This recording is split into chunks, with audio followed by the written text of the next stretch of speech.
இதோ வந்துட்டேங்க.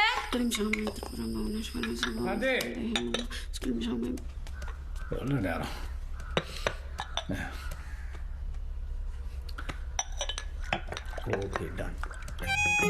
என்னது இது?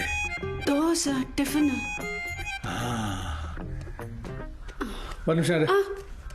ஏ ஆகாஷ், அந்த gas bill, EB bill, cable TV, mobile bill எல்லாத்தையும் ஆன்லைனில் பே ஆல்ரெடி பண்ணிட்டேன்ப்பா.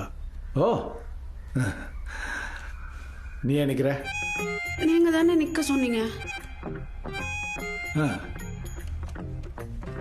தோசை தோசைமா இருக்கணும். இது மாதிரி கல் தோசை மாதிரி, இட்லி மாதிரி திக்காக இருக்கக்கூடாது. எத்தனை தடவை சொல்ல இந்த மரமண்டைக்கு? ஒரு 3000 வாட்டி சொல்லியிருப்பீங்க. ஓ, அப்படி தெரிஞ்சுக்கிட்டே வேணும்னு தப்பு பண்ற? ஆஹா, அப்படி இல்லைங்க. கல்லு தானே, சிலப்போ வரும் சிலப்போ வராது. நான் என்னங்க பண்ண முடியும்? ஓ, கல்லு மேலதான் தப்பு, உன் மேல இல்லைங்கிற? என் மேல தாங்க தப்பு. இனிமே இந்த மாதிரி செய்ய மாட்டேன். எல்லாம் இப்பதான் திருந்த போறிய. துரை என்ன கப்பலில் இருக்கிறத நினச்சிட்டு வீட்டில் படுத்து தூங்கிட்டு இருக்காரா? எனக்கு தெரியலையேப்பா. நான் காலையில சீக்கிரமா எந்திரிச்சு ப்ராஜெக்ட் வேலை பார்க்க ஆரம்பிச்சிட்டேன்ப்பா. ஓ ஓ, குட். மா, செம்மையா தலை வலிக்குது. ஒரு லெமன் டீ போட்டு கொடுமா. அய்யோ, விஷப்பூச்சி பாக்குதே. அம்மா, அண்ணன் நைட்டு ஃபுல்லா பார்ட்டி பண்ணியிருப்பான், தலை வலிக்குதாமா, லெமன் டீ கேட்குறான். டேய், தமிழ்ல இருந்து தமிழுக்கு தப்பு ட்ரான்ஸ்லேட் பண்றேடா. நம்மளுக்கு காது கேட்கும். லேப்டாப்ல படம் தானே பாக்குறேன். பாரு பாரு. 6 மாதம் வீட்டில் இல்லைன்னா துரைக்கு வீட்டு ரூல்ஸ் எல்லாம் மறந்து போச்சோ? இல்லப்பா, எல்லா ரூல்ஸும் ஞாபகம் இருக்குப்பா. நீங்க சாப்பிடும்போது யாரும் சாப்பிடக்கூடாது.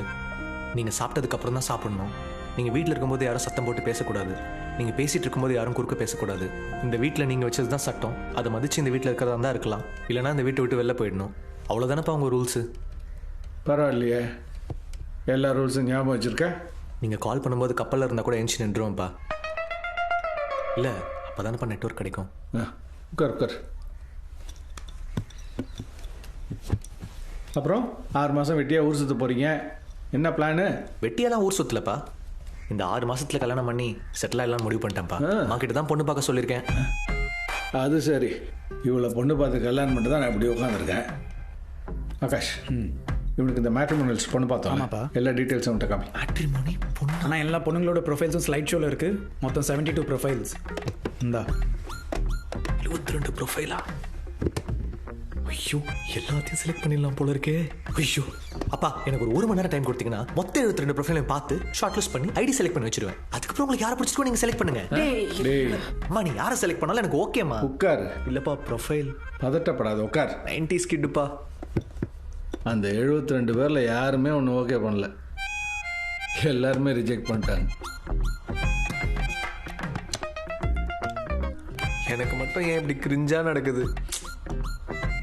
ஏம்மா, ஏன்? அவங்க ஒன்றை ரிஜெக்ட் பண்ணலடா, உன் வேலையை தாண்டா ரிஜெக்ட் பண்ணியிருக்காங்க. நீ 6 மாதம் இங்கே இருக்கியா, 6 மாதம் கப்பலில் இருக்கியா, யாருமே ஒத்துக்க மாட்டோங்கிறாங்கடா. நீ கவலைப்படாத, அடுத்த மாதம் குரு பயிற்சி வருது இல்லை, எல்லாம் சரியா போயிடும். அம்மா பார்த்துக்கிறேன். எந்த பயிற்சி நடந்தாலும் உனக்கு ஒரு பொண்ணு கிடைக்காது. பொண்ணு வேலையை மாற்று, இல்லை இவ கூட சேர்ந்து சுற்றி இவ்வளோ மாதிரி ஒரு தத்தியை பார்த்து காட்டு.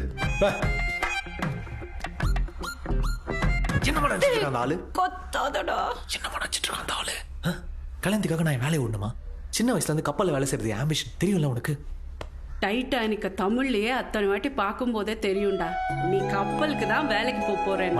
டைட்டானிக் நான் அதுக்காக பார்க்கலாமா? வேற எதுக்கு பார்த்த? அதுல ஒரு சீனு. சரி விடு, சொல்லக்கூடாது.